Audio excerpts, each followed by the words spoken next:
The State Land Special Provisions Bill was tabled in Parliament today. The State Lands Bill is a bill with provisions to award the sole rights of land of the state held by citizens and matters pertaining to affiliated matters. This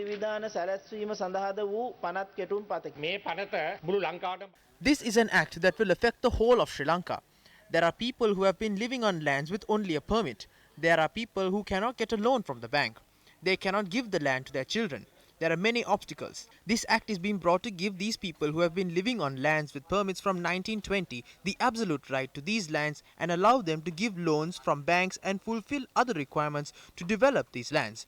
This will affect 2.5 million people in the country. Tomorrow, sir, tomorrow. Right. Changes to Sri Lanka's land laws are one of the key programs conducted by the grant of 480 million US dollars given through the American Millennium Challenge Corporation. Parties who criticize these reforms pointed out that attempts are being made to create an economic corridor from Colombo port to Trincomalee and allow the entry of American military troops into the country.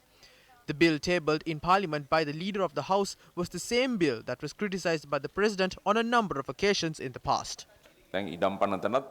I have voiced my objection against the Land Act as well.